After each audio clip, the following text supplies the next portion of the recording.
indicate some sort do we need to go ahead and? And like mathematics. I mean, does she want to come like right up and get started right away? Okay. Yeah. Sure. Yeah. Okay.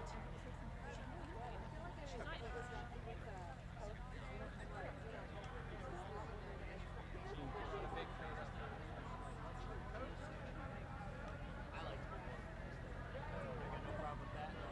And because this is a rolling day, maybe as people show up, give them 5 minutes.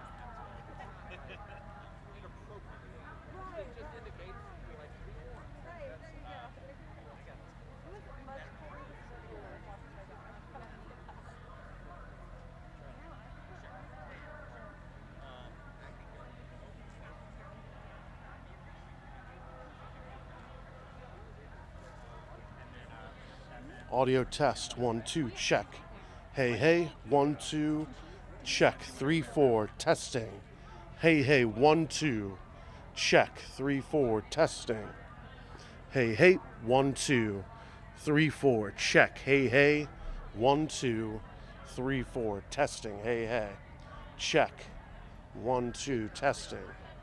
3 4 check. Hey hey 1 2 3 4.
Okay. Hi. Yeah, I certainly can. Hi.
So,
It's so monumental for our generation.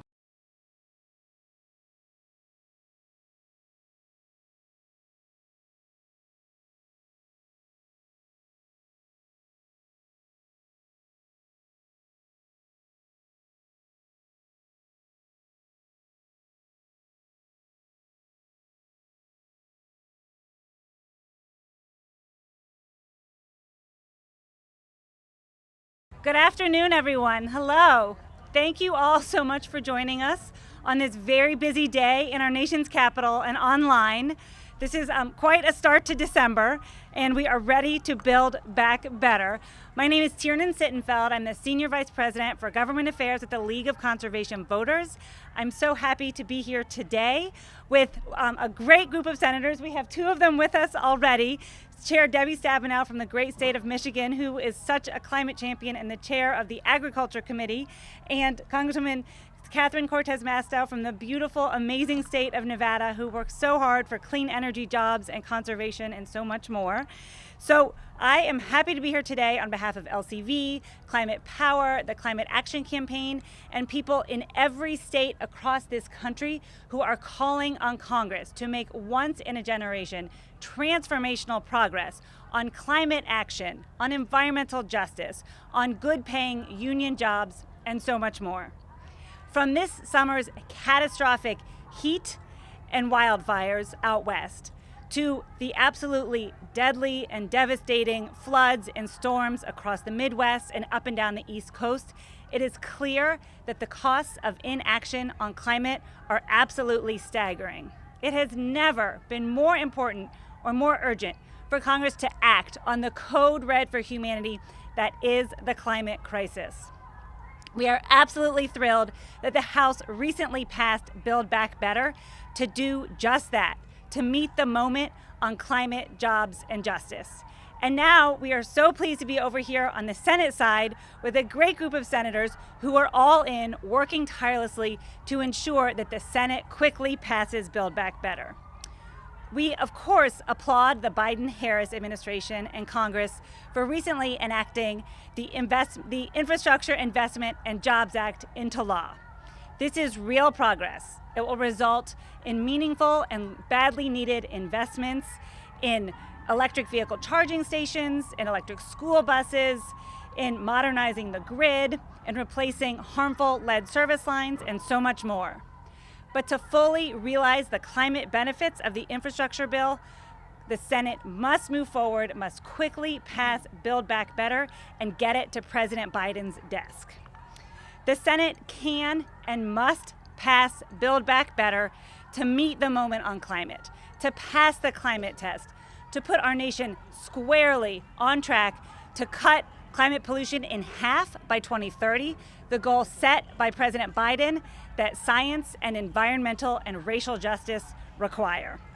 This is also vitally important to saving people money on their energy bills and on other monthly expenses, to investing in the frontline communities and the communities of color that have suffered the most from toxic pollution, and in creating and sustaining millions of good-paying union jobs. So all of this is going to make such a huge difference in people's everyday lives. That's why it's so popular, so necessary, and so urgent. So we are so grateful to be with this incredible group of senators, which is going to grow. I already mentioned who I'm going to kick it to next, the chair of the Agriculture Committee, Debbie Stabenow from the great state of Michigan, who leads on agriculture, on nature-based solutions to the climate crisis, on electric vehicles, and so much more. Then we will hear from Senator Cortez Masto, again, such a climate champion. And then another climate champion, Senator Michael Bennet from the great state of Colorado. I'll introduce the other speakers as they arrive. Thank you so much for your incredible leadership, Chair Stabenow. Well, thank you so much. Thank you, Tiernan. Good afternoon. It's a beautiful day, and we have so much to get done. Thank you to the League of Conservation Voters and Climate Power and everybody here. Climate action now, right? Yes, that's what this is about, is taking climate action now. We don't have a minute to waste. We know that this is something that, frankly, there should have been action on before. But the sense of urgency gets greater every single day, frankly, every single minute. In the last 5 years, $126 billion a year in taxpayer just picking up the pieces. That doesn't count what homeowners and businesses have had to do, what farmers have had to do. It doesn't count the loss of life. And those numbers are going up and up and up every single year. In fact, it will be surpassed this year. So this is the moment. And it's exciting to see that we are in a spot to do something extremely significant. Now, I have a lot of different hats. You know, we make things and grow things in Michigan. That's what we do, and I don't think you have an economy unless you do that.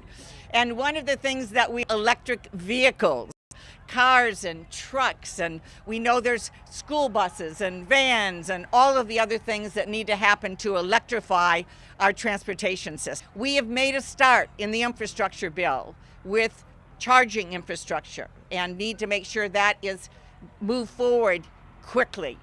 But there is so much more that needs to happen. We've got to make sure that we are encouraging people through consumer incentives where they can deduct right there when they're buying the vehicle. We want them to be able to deduct a consumer credit to lower the price of this great vehicle, to be able to get into it and incentivize people, not only for cars, but trucks as well. And we also, in our consumer bonus that the House passed, that I have led in the Senate, we want to make sure that we are incentivizing good paying jobs for workers and the opportunity to collectively bargain and organize in a union, and that we are encouraging people to purchase vehicles made in the United States by our great workers. This is incredibly important.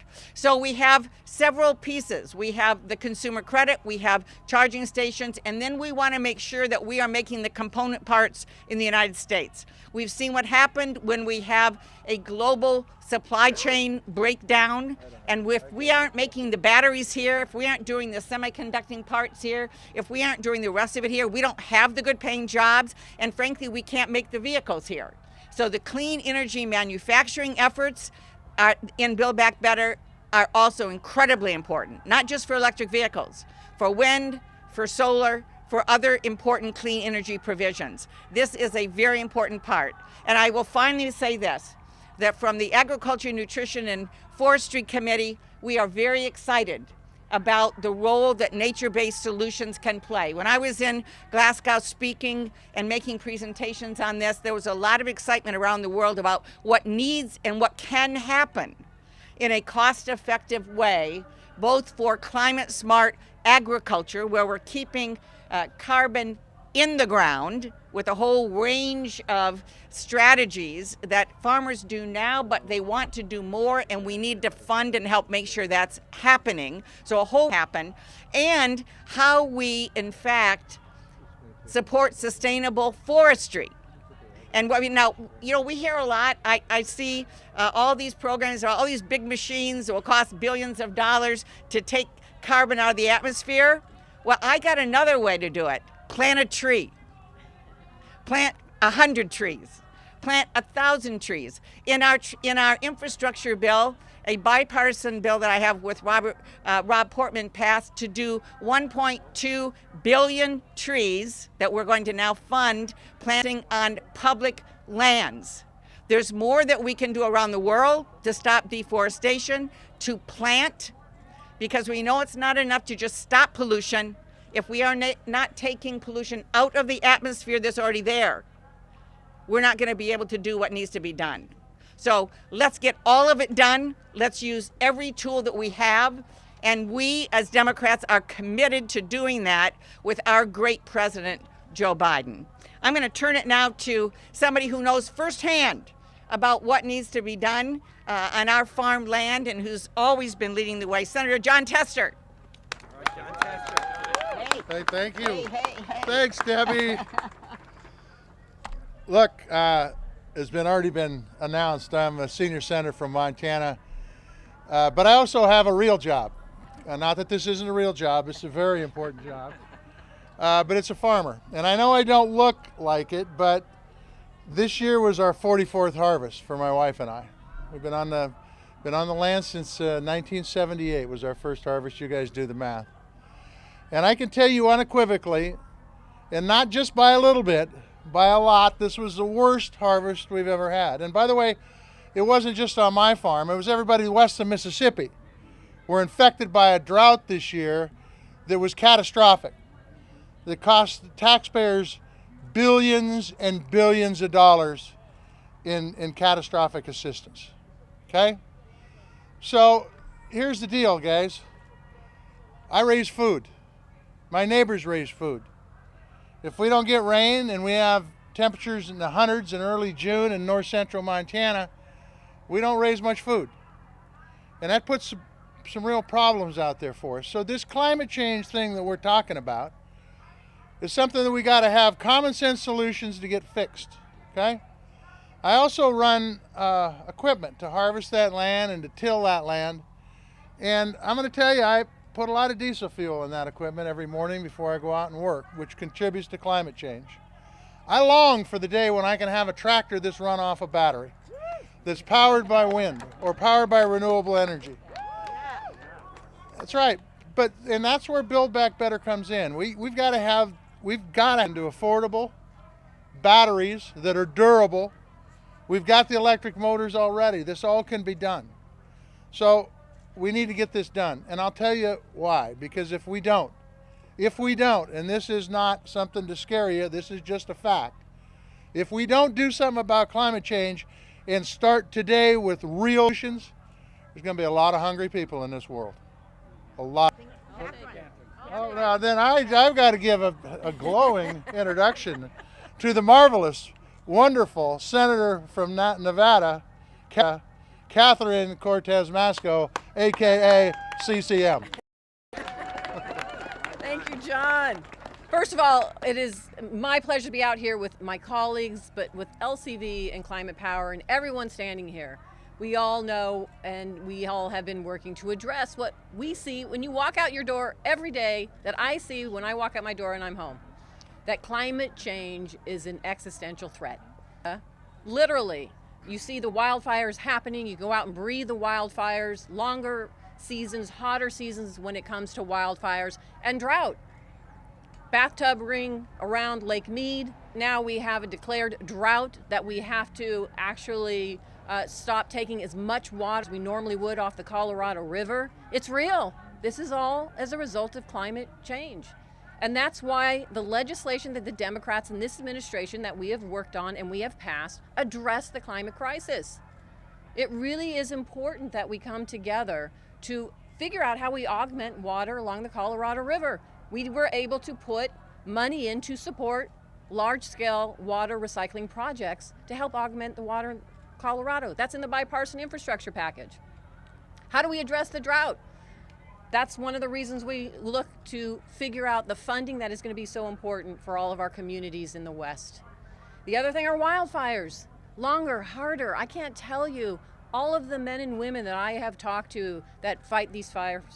And they're, not only are they tired, they're overwhelmed, and we've got to do more to support them. That's why not only do we have to put more funding into wildfire suppression, but we need to put it in the restoration after the wildfire and the preparation before the wildfire, and take advantage of all this great new technology that's going to help us fight these fires. That money to support those areas is in the bipartisan infrastructure package that the Democrats passed, that is supported by the administration.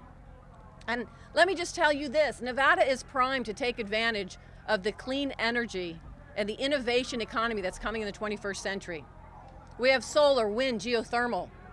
We have battery storage. We have battery recycling. We have large-scale infrastructure, charging infrastructure stations throughout the state of Nevada. Now, most people don't even know where Lovelock, Nevada is, but if you're driving an electric vehicle and you need to charge it, there's a charging station in Lovelock, Nevada. So we are ready and we are primed. And why is this important? Because it creates jobs. It will grow our economy, and it will prepare us not only for the 21st century, but to compete in this country, and the jobs and bringing the supply chain here and creating these jobs in manufacturing. That is so important for the United States moving forward. So the bipartisan infrastructure package, the Build Back Better that we are working on right now with this administration, it is all going to lead us into these opportunities that are so good for our families. And it is important that we bring the workforce with us. The work that we are doing is retraining the workforce. It is bringing this, reskilling this workforce. It is making sure that every family, every individual has an opportunity to participate in creating, to grow jobs in this country. So I am so pleased to be here with all of you. Now I get the opportunity to introduce one of my colleagues who knows what it's like to address the drought along the Colorado River, and that is Senator Michael Bennet from Colorado. I'm always pleased to work with him on so many issues, including climate change. I heard that. Thank you, everybody. Thank you, Catherine, for that introduction. Thanks for being, and I don't really have much to say after Catherine talked about it. She knows what life on the Colorado River, the Western Democrats this year that are supporting this bill understand how tough a summer this has been for people. Slides, because last year we had the 3 worst fires in our state's history, and I-70 was closed for a long time, affecting our economy as a result of climate change. We spent a lot of this summer indoors in Colorado because there were so many health warnings because of the smoke that was coming from California. There were days, weeks really, that went by when people on the Front Range of Colorado could not see the Rocky Mountains from the Front Range. No one lives in Colorado not to see the mountains. No one lives in Colorado because they don't want to go outside during the summertime. And we cannot accept this as a permanent state of affairs in our state. Is next summer, is it going to be 100 days? Is it going to be 150 days when people have these health warnings, when they can't go outside? So what I want to say first is this is not some distant future issue that we're dealing with. This is something that we have to deal with today, and it's hurting our economy and hurting our health today, and that's why we have to act urgently. Chairwoman Stabenow has been a tremendous leader on the Agriculture Committee, on which I serve. I'm the chair of the subcommittee on forestry, climate, and conservation, and we have done a lot of work together to make sure that we are answering the call from farmers and ranchers all over the western United States, many of whom are Republicans, by the way, that we've got to address our national forests, that it is a disgrace that between climate change and the federal government's absolute negligence when it comes to our national forests, all of our watersheds in the West that start in those national forests are at risk.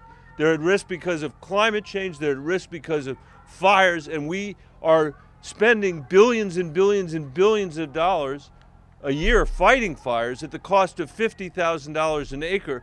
This bill is going to give us the chance finally to spend billions of dollars at the cost of about $1,500 an acre to actually do the work that's required to protect these watersheds and do the fire mitigation that Catherine talked about. This is the biggest investment in our national forests ever. That's what climate change legislation looks like. And the investments that we're making in conservation that Chair Stabenow talked about earlier, that is an investment that we have made since the Dust Bowl, which was a moment our state remembers very well and is not something that we want to repeat.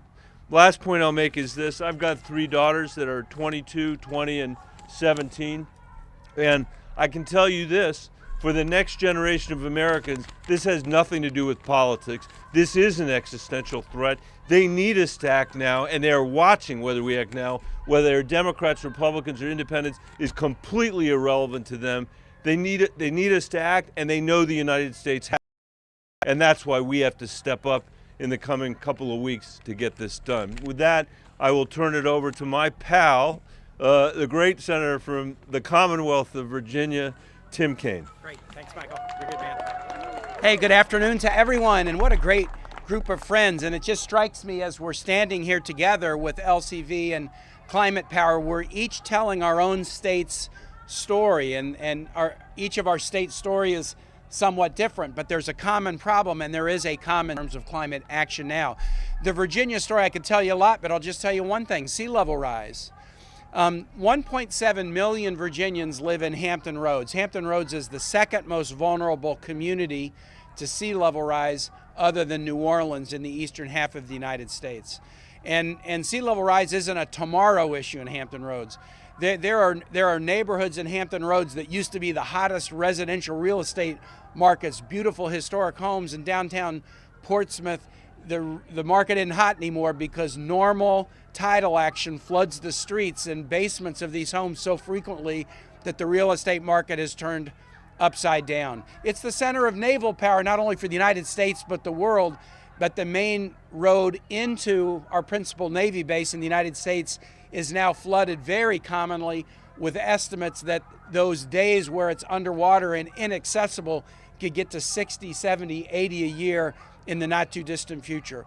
We have a beautiful community in the Chesapeake Bay, Tangier Island, oystermen who have been doing this work for generations. They speak with an Elizabethan English accent because this island, such a beautiful place, has been so isolated. It could easily be wiped out this century by erosion driven by sea level rise. Jamestown settlement, where the first English came in to the United States in 1607, that could be gone by the end of the century if we don't do something about sea level rise. So again, this is not a tomorrow issue, it's a today issue with impact on our quality of life and impact on our military readiness in the center of naval power. Virginia's also happy to be part of the solution.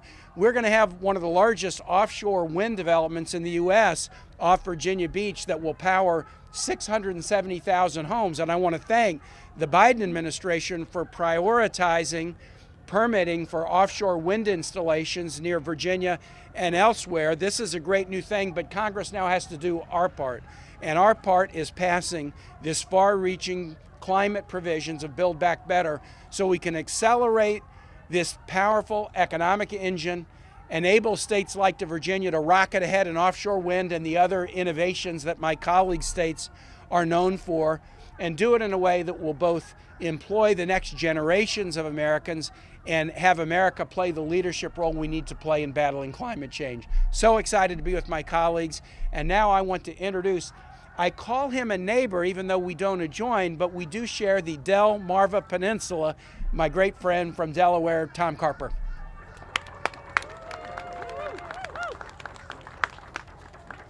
Thank you, Tim. Please remain standing. I don't know if you guys have been to church lately, but our minister is fond of, he's really getting into his sermon.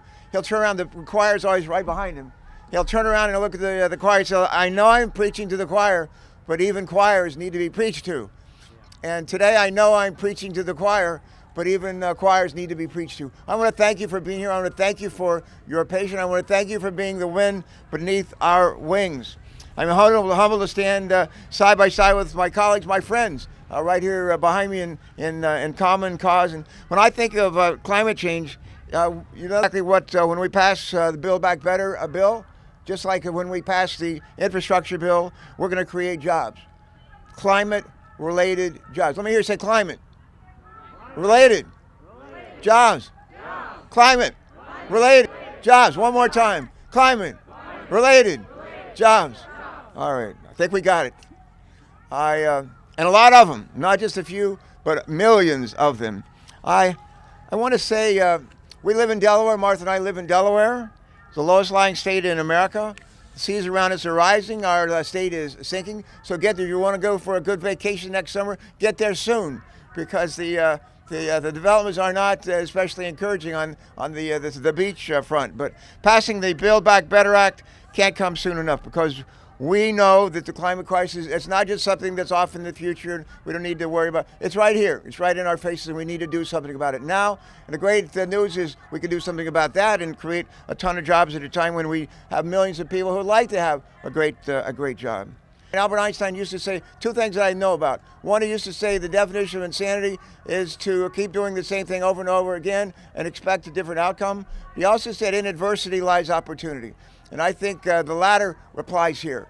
A lot of adversity, climate change, pollution, people looking for work, but there's also great opportunity to address all that pollution, to address the threat to our planet, and help make sure that people who need jobs, want jobs, have the opportunity to get them. As we think about the opportunities that we face, I just want to mention a few of them. The opportunity to clean up the air that our children, our grandchildren breathe. The opportunity to cut back on the dangerous pollution caused by methane gas leaks. The opportunity to ensure that all Americans have access to clean, safe drinking water, no matter what their zip code might be. And also the opportunity to right historic wrongs and deliver environmental justice to our neighbors, the underserved communities, whether they live on the other side of the street, the other side of town, or the other side of the world. And we have an opportunity to build back better. Nothing's going to stop us. Nothing is going to stop us. Let me hear you say nothing. Let me hear you say nothing. One more time like you really mean it. Nothing. Nothing is going to stop us in the pursuit of this vital opportunity. The time to act is now. Let me hear you say now. Right now. I mean right now. There you go. So that having been said, I want to turn. Does Chris Coons arrive? Is Chris? Senator Casey first. The states that actually presented us with the Constitution that gives us as a nation the opportunity to gather across this capital expanse. And regardless of what issue, what side of issues we're on, we have the opportunity to gather here, speak freely, and know that nobody's going to hold us to account for what we're saying. We can speak, and that's what we're doing here. There's a cacophony of noise here. I don't know if it strikes you as interesting, but it really truly is. It all started in Philadelphia, where the Constitution took form, and they sent it out to 13 colonies, including Delaware. The first state to ratify the Constitution was, guess what state? Delaware. That's why we're the first state, and we're glad the other 49 have come along and joined us. Senator Coons is there. Now I'm going to step on my lines. I was going to introduce Bob Casey, but I'm going to introduce Bob Casey. He is our friend. He is our neighbor. We love this guy and his family as well. Bob Casey, our buddy. Thomas, thank you very much. Let's hear for Tom Carper again. Now, I'm not going to take you through any of those chants that Tom Carper did. You've already been trained to do that. But I do want to thank everyone for being here today. I also want to thank, of course, League of Conservation Voters.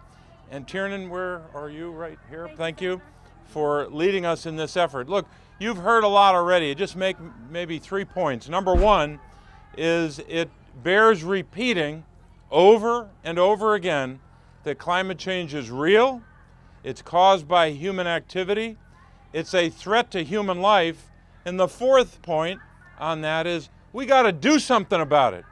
And the do something about it part is why we're gathered here on this space to talk about the Build Back Better legislation. We're going to pass Build Back Better this month.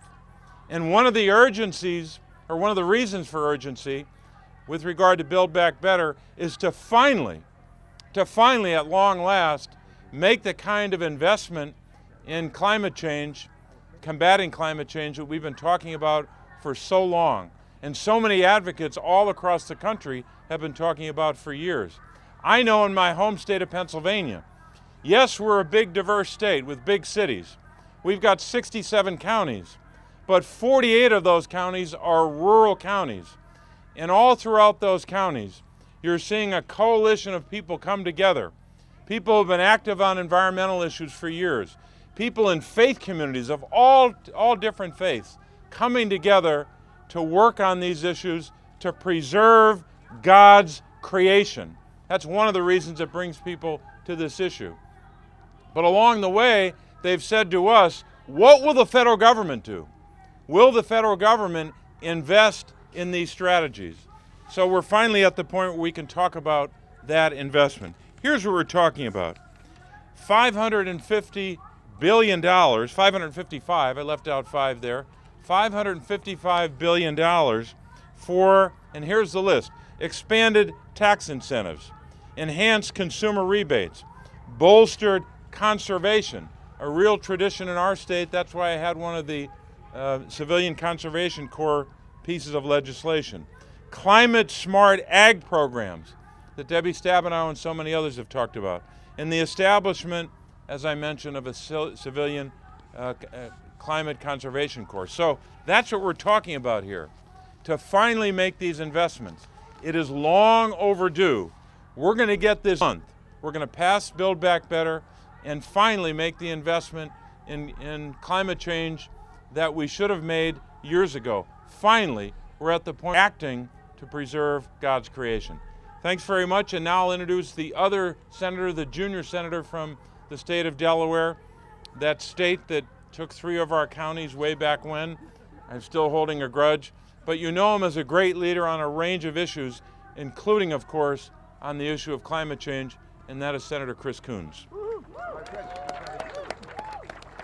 Thank you, Senator Casey. Thank you, Chairman Carper, and thank you, Tiernan and Jean and the LCV and Climate Power. It is great to be with you.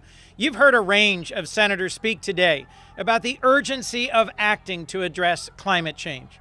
I led a delegation that recently was part of the COP26 conversations in Glasgow. And one of the most important things we heard from around the world is that the United States needs to show commitment, capacity, engagement in our work to combat climate. And one of the most important things we can do in the coming days is to pass the Build Back Better legislation. It's got a lot of other parts that will help middle-class American families afford prescription drugs and daycare and childcare that'll help them deal with the costs that impact their lives. But there's $555 billion of investments in combating climate that are essential parts of the Build Back Better legislation. I'm just going to talk for a moment about one piece that I've worked hard on and that I deeply value, the Civilian Climate Corps. When another Delawarean, Joe Biden, former senator, former vice president, began his run for the presidency, we talked about the importance of citizen service, of grassroots engagement all across our country to be a part of conservation, resiliency, and combating climate change. There's already well-established, effective and operating conservation corps in dozens of states and communities across our country. So the Civilian Climate Corps, a $30 billion component of the Build Back Better bill, will be building on that great, broad, and diverse and deep bedrock of experience all over our country, making a lasting difference. Senator Carper and I come from the lowest mean elevation state in America, and we are here in what is notionally called the Senate Swamp. Sadly, our home state, as the sea level is rising and as the ground that our state is on is subsiding, we are seeing the consequences, the impact of climate change. Just recently, a low-income community in a part of Wilmington was devastated by a flood in an area that hadn't flooded before. And we are seeing in states across our country, whether it's Florida or Louisiana, whether it's Delaware or it's California, the impact of climate, both in terms of wildfires and in sea level rise, in hurricanes and in tornadoes. As my friend Senator Sheldon Whitehouse likes to say, it's not just global warming, it's climate weirdness. It's the weather getting stranger and having a deeper and a broader and a more destructive impact. One of the ways we can invest proactively in resiliency is through standing up a strong Civilian Climate Corps that's going to put young Americans to work, give them an opportunity to earn a college education, give them the experience of working as part of a corps, and put them at the front lines of combating climate change. Our work isn't done yet. I'm still optimistic we will add a polluter fee to the Build Back Better legislation here in the Senate, something that will both generate needed revenue and allow us to lock arms with our allies, close countries like the EU, the United Kingdom, and Canada in showing our climate ambition and in imposing greater costs on the imports from competitor countries that are still manufacturing things like iron and steel in a very carbon-intensive way. But whatever the final shape of the bill ends up being here in the Senate, the most important thing is that we take it up and we pass it. It'll be the single greatest investment in generations in combating climate change, in investing in new technologies, in deploying those technologies all over our country, and in showing the rest of the world that the United States is serious about leadership in bold climate action. So Tiernan, I'm excited to work with you, with Climate Action, with LCV in getting this job done. Thank you. Thank you so much, Senator Coons. Thank you, Chair Carper, for your powerful words, for your incredible leadership. Delaware is lucky to be so well represented for climate champions in both the House and the Senate. Thank you to our other speakers who have been with us over the course of the last little while. So that, of course, includes Senator Michael Bennet, Senator Bob Casey, Senator Catherine Cortez Masto, Senator Tim Kaine, Senator Debbie Stabenow, and Senator Jon Tester. Thank you to the House for already passing Build Back Better. Thank you to the Biden-Harris administration for all of their work. Thank you to the staff on the Hill and the administration and in the outside who are working tirelessly to get this done. And of course, thank you to the volunteers, the organizers, the advocates, the children. Thank you so much. Let's get it done for climate, jobs, and justice. Thanks, everybody.